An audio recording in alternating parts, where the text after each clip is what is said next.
গণহত্যার কবলে থাকা ফিলিস্তিনের পতাকার সাথে মিল থাকা আফ্রিকার মুসলিম দেশ সুদানে চলছে এক নীরব গণহত্যা। দেশটির দুই আর্মি জেনারেলের ক্ষমতার দ্বন্দ্বে বলি দেশটা দ্বিতীয়বারের মতো ভাঙনের মুখে পড়তে যাচ্ছে। মঙ্গলবারের বিশেষ আয়োজন ইটিভি এক্সপ্লেনারে সুদান সংকটের বিশ্লেষণ করছেন অতিথি আন্তর্জাতিক সম্পর্ক বিশ্লেষক জাহিদ আল আসাদ। অন্যতম এক দুর্ভাগ্য কবলিত মানুষদের দেশ। ইতিহাস ঘাটলে দেখা যায় সুদানে পুরোপুরি শান্তি কখনোই ছিল না। 1956 সালে স্বাধীন হওয়ার পর দেশটি দশকের পর দশক ধরে গৃহযুদ্ধ ও ভয়াবহ গণহত্যার মধ্য দিয়ে গিয়েছে।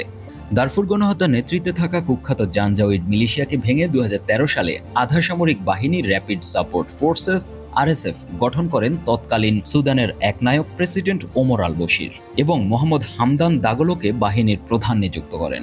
সে সময় আরএসএফ এর সাথে যুগপৎ কাঁধে কাঁধ মিলিয়ে প্রেসিডেন্ট বশিরের আদেশ পালন করত সুদানের সেনাবাহিনী।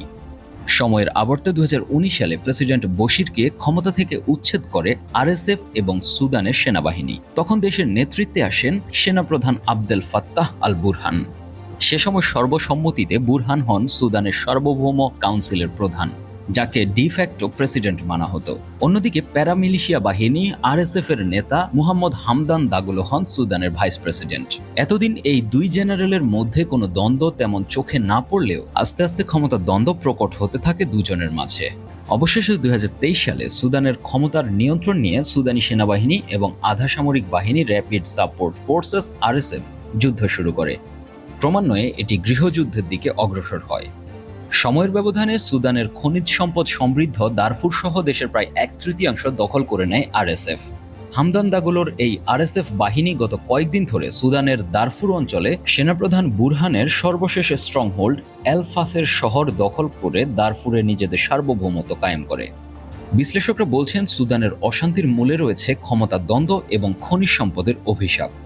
2024 সালে আরএসএফ প্রায় $900 কোটি সোনা উত্তোলন করেছে, আর এই সোনা সংযুক্ত আরব আমিরাতে পাচার হওয়ার অভিযোগ আছে। তাই আরব আমিরাতের সাথে আরএসএফ এর লেনদেনের সম্পর্ক বেশ শক্ত।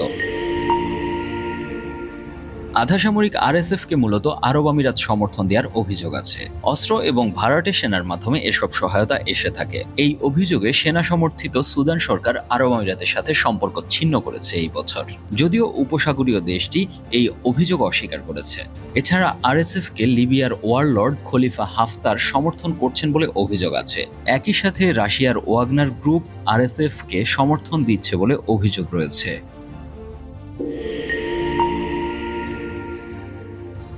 এদিকে সেনাবাহিনীর প্রধান আবদেল ফাত্তাহ আল বুরহানকে প্রধানত সমর্থন যোগাচ্ছে প্রতিবেশী মিশরের প্রধান আবদেল ফাত্তাহ আল সিসি। এদিকে তুরস্ক শুরু থেকেই সুদানের সেনাবাহিনীর পক্ষে। ওয়াশিংটন পোস্ট সহ বেশ কয়েকটি আন্তর্জাতিক সংবাদ মাধ্যম জানিয়েছে তুরস্ক আরএসএফ এর অবস্থান লক্ষ্য করে হামলার জন্য ড্রোন সরবরাহ করেছে।